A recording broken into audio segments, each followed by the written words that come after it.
वैजापूर पोलिसांनी 27 एप्रिल रोजी मध्यरात्रीच्या सुमारास एका मोठ्या कारवाईत गोवंश जातीच्या जनावरांची कत्तल करणाऱ्या कारखान्याचा पर्दाफाश केला आहे। तालुक्यातील खंडाळा शिवारातील चिराखानी भागात पोलिसांनी शिताफीने टाकलेल्या या छाप्यात 10,13,500 रुपयांचा मुद्देमाल पोलिसांकडून जप्त करण्यात आला असून गंभीर बाब म्हणजे 1,20,000 रुपये किमतीचे 800 किलोग्राम वजनाचे गोमांस जप्त करण्यात आले आहे। तब्बल 12 संशयितांविरोधात प्रकरणात गुन्हा दाखल करण्यात आला आहे। या घटनेबाबत मिळालेल्या अधिक माहितीनुसार 27 एप्रिल रोजी वैजापूर पोलीस ठाण्याचे सहाय्यक पोलीस निरीक्षक देशमुख यांना गोपनीय बातमीदारामार्फत माहिती मिळाली होती की खंडाळा गावातील चिराखानी परिसरात हैदर रऊफ शेख याच्या मालकीच्या एका पत्र्याच्या शेडमध्ये गोवंश जातीच्या जनावरांची छुप्या पद्धतीने कत्तल सुरू असून काही जनावरे कत्तल करण्याच्या उद्देशाने तेथे क्रूर अवस्थेत डांबून ठेवले आहे। मिळालेल्या माहितीच्या अनुषंगाने देशमुख यांनी विलंब न करता सहकाऱ्यांचे एक विशेष पथक तयार केले व कारवाईची आखणी केली।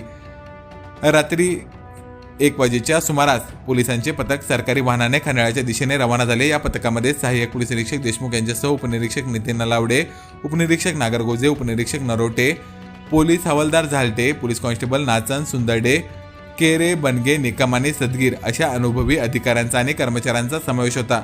अंदाजे 1:15 वाजेच्या सुमारास पोलिसांनी चिराखानी भागातील त्या संशयास्पद शेडजवळ पोहोचून घेरावा घातला। पोलीस पथकाने अचानक छापा टाकताच तिथे गोवंश जातीच्या जनावरांची कत्तल सुरू असल्याचे धक्कादायक वास्तव समोर आले।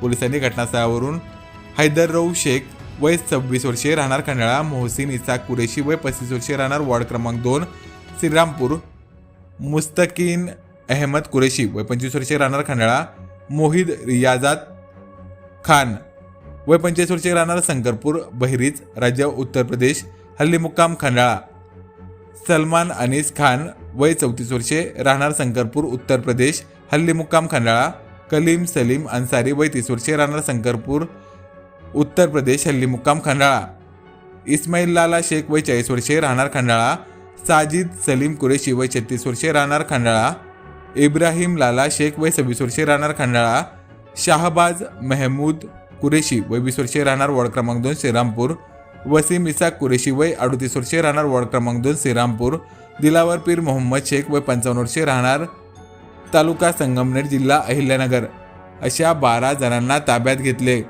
हे स्वतःच्या आर्थिक फायद्यासाठी हे सर्वजण मिळून मुख्य जनावरांचा छळ करून त्यांची कत्तल करत असल्याचे तपासात निष्पन्न झाले। या छाप्यात पोलिसांनी केवळ आरोपींनाच पकडले नाही तर घटनास्थळावरून मोठा मुद्देमालही जप्त करण्यात आला। यामध्ये 1,20,000 रुपये किमतीचे 800 किलोग्राम वजनाचे गोमांस, 2 पांढऱ्या रंगाच्या बोलेरो पिकअप गाड्या, कत्तलीसाठी वापरली जाणारी लोखंडी कुऱ्हाड आणि 8 धारदार सुरी जप्त करण्यात आले आहे। सर्वात महत्त्वाचे म्हणजे कत्तलीसाठी डांबून ठेवलेली 6 जिवंत जनावरे पोलिसांनी वाचवली आहे। यामध्ये लाल पांढऱ्या रंगाची गाय आणि विविध रंगाच्या 5 बैलांचा समावेश आहे। या मुख्य प्राण्यांना दाटीवाटीने चारा पाणी न देता दोरीने बांधून ठेवण्यात आलेले होते, ज्यामुळे त्यांना प्रचंड वेदना होत होत्या। या प्रकरणात पोलीस हवालदार कुलदीप सिद्धार्थ नरवडे यांनी दिलेल्या फिर्यादीनुसार वैजापूर पोलिसात गुन्हा दाखल करण्यात आला आहे। जप्त केलेली जिवंत जनावरे सुरक्षेच्या कारणास्तव योग्य देखभालीसाठी गोशाळेत जमा करण्यात आली आहे। या प्रकरणात 12 आरोपींविरोधात महाराष्ट्र प्राणी संरक्षण कायद्यान्वये गुन्हा दाखल करण्यात आला आहे। दरम्यान भरवस्तीपासून काही अंतरावर सुरू असलेल्या या काळ्या धंद्यावर कोणाची मदत लाभते असा प्रश्न आता उपस्थित होतोय। दरम्यान या मोठ्या कारवाईमुळे वैजापूर बनते गोवंश कत्तलीचे हब या मथळ्याखाली लावण्यात आलेल्या मराठी पत्राच्या बातमीनुसार खरंच वैजापूर गोवंश कत्तलीचे हब बनले आहे। या ठिकाणी विविध तालुक्यातील लोकांची असलेली उपस्थिती, लाखोंचा जप्त करण्यात आलेला मुद्देमाल हे त्याचे प्रमाण असून या कत्तलखान्याचा हबचा केंद्रबिंदू हा खंडाळा होत आहे असा प्रश्नही आता उपस्थित केला जातोय। प्रकरणात पोलिसात गुन्हा दाखल करण्यात आला असून अधिक तपास पोलीस करीत आहेत। दरम्यान यामागे मोठे रॅकेट असण्याची शक्यताही वर्तवण्यात येत आहे।